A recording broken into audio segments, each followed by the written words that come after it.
आज हम लोग IUPAC नेमिंग अर्थात international union of pure and applied chemistry का नेमिंग करना जानेंगे कि IUPAC नेमिंग कैसे होता है।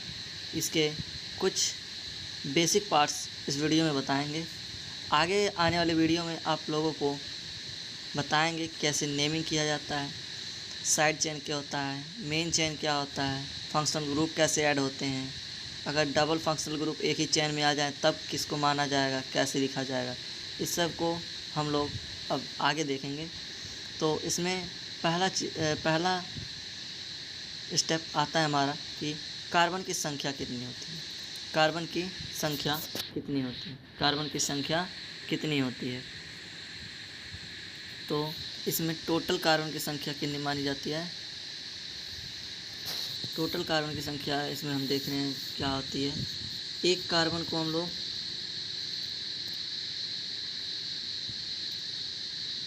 जब एक कार्बन रहता है तो इसको हम मेथ बोलते हैं। अगर वहीं दो कार्बन रहे तो हम उसको एथ बोलेंगे। 3 कार्बन को प्रोप बोलते हैं, 4 कार्बन को ब्यूट, 5 कार्बन को पेंट बोलते हैं, 6 कार्बन को हेक्स, 7 को हेप्ट बोलते हैं, 8 को ऑक्ट बोलते हैं। ऐसे ही 9 को हम लोग नॉन बोलते हैं और 10 को डेक बोलते हैं, 11 को अनडेक बोलते हैं, 12 को डोडेक बोलते हैं, 13 को ट्राइडेक्ट बोलते हैं, 14 को टेट्राडेक्ट बोलते हैं। ऐसे ही आगे चलता जाता है। लेकिन जो हमारा 10 तक IUPAC नेमिंग होता है वह 1 से 10 तक ही ख़त्म हो जाता है। इसके बाहर आपको कुछ नहीं दिया जाता है। ये तो हुआ एल्क का नाम का लिखना। एल्क मतलब यही सब meth, eth, pro, but, pent, hept, आर्ट, नोन, डेक, इन सब को हम लोग बोलते हैं एल्क बोलते हैं। और कार्बन की संख्या के आधार पर एल्क का नाम दिया जाता है। फिर आता है बॉन्ड नेम। बॉन्ड नेम मतलब क्या होता है।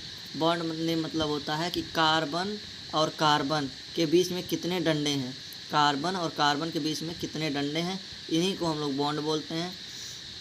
तो अगर कार्बन और कार्बन के बीच एक बॉन्ड हो, सिंगल बॉन्ड हो, एकल बंध हो, तो हम एन लगाते हैं, एल्क के साथ एन लगाते हैं। अगर कार्बन और कार्बन के साथ डबल बॉन्ड हो, 2 डंडे हों, द्विआबंध हो, तो हम एल्क के साथ ईन लगाते हैं, एल्क के साथ ईन लगाते हैं। फिर अगर कार्बन व कार्बन के मध्य ट्रिपल बॉन्ड हो तो हम लोग क्या लगाते हैं, आइन लगाते हैं, YNE लगाते हैं। कार्बन व कार्बन के मध्य में जब ट्रिपल बॉन्ड रहे तो YNE लगाते हैं।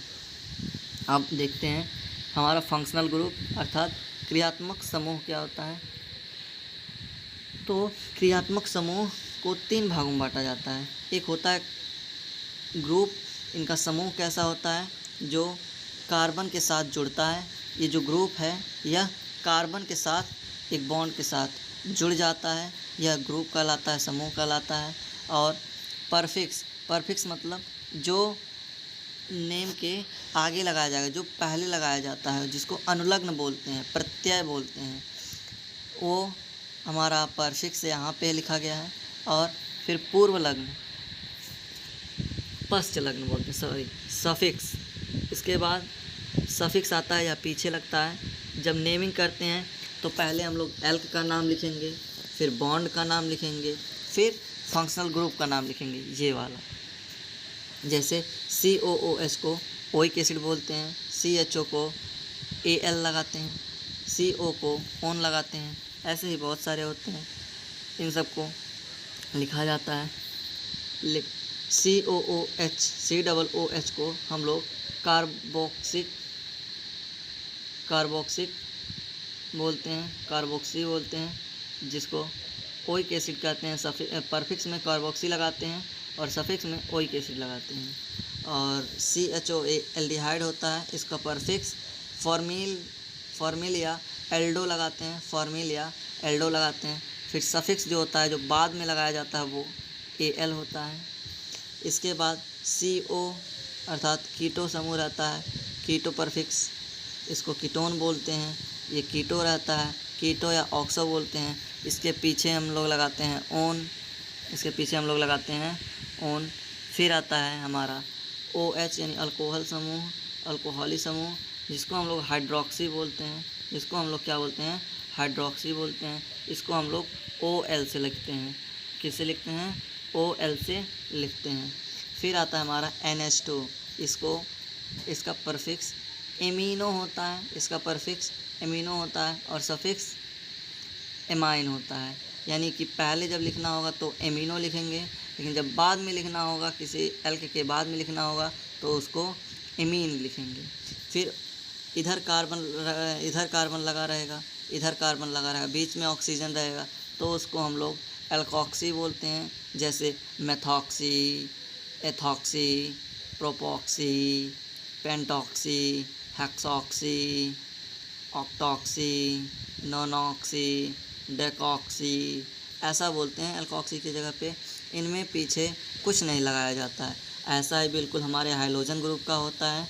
हाइलोजन ग्रुप वाले को भी पहले हम लोग हैलो लिख देते हैं। हैलो मतलब कि जो भी हमारे में रहता है, जैसे फ्लोरीन रहता है तो उसके लिए फ्लोरो लिखते हैं, क्लोरीन रहता है उसके लिए क्लोरो लिखते हैं, आयोडीन रहता है तो उसके लिए आयोडो लिखते हैं। ऐसा सब हम लोग लिखते हैं। चलिए आपको आगे हम थोड़ा सा बता देते हैं।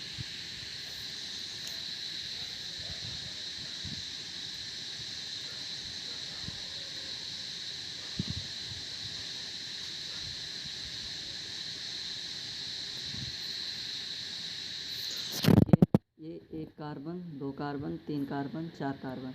चार कार्बन को हम लोग बोलते हैं, यहाँ पे ये गलत हो गया है।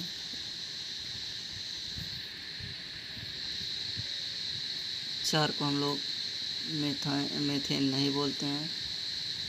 चार को हम लोग देखिए यहाँ पे BUT ब्यूट बोलते हैं, BUT ब्यूट। क्या बोलते हैं, BUT ब्यूट। चार कार्बन है तो मेथ, एथ, प्रोप, ब्यूट। और सभी कार्बन के बीच में एक एक डंडे लगे हैं तो इसके लिए हम लोग लगा देते हैं एन। क्या लगा देते हैं, एन। तो हमारा बन जाता है ब्यूटेन। क्या बन गया, ब्यूटेन। अब देखिए आता है हमारा दूसरा वाला क्या है, दूसरा वाला हमारा, ये गलत है, इसको मिटा देते हैं। ये वाला देखते हैं, एक कार्बन, दो कार्बन, तीन कार्बन, चार कार्बन, पाँच कार्बन, छः कार्बन। छः कार्बन है, छः कार्बन के लिए हम लोग क्या लगाते थे, हेक्स लगाते हैं। छः कार्बन के लिए क्या लगाते हैं, हेक्स लगाते हैं।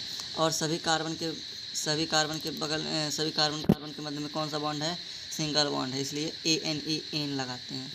अब नीचे में देखिए तीन कार्बन लगाया गया है, इन सभी के मध्य एक एक बॉन्ड है, इसलिए इसको हम लोग बोलते हैं मेथ, एथ, प्रोप लिखें फिर एन लगा देते हैं, प्रोपेन हो गया।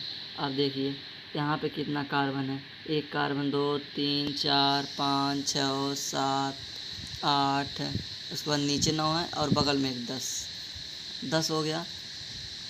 10 हो गए। 10 को हम लोग किससे लिखते हैं, 10 हम लोग क्या लिखते हैं, डेक लिखते हैं। 10 को क्या लिखते हैं, डेक लिखते हैं। तो आप लोग यहाँ पे देख ही रहे होंगे कि हमने डेक लिख दिया है, उसके बाद में कार्बन के मध्य में एकल बॉन्ड है, इसलिए एन लगाते हैं तो हमारा हो जाता है डेकेन।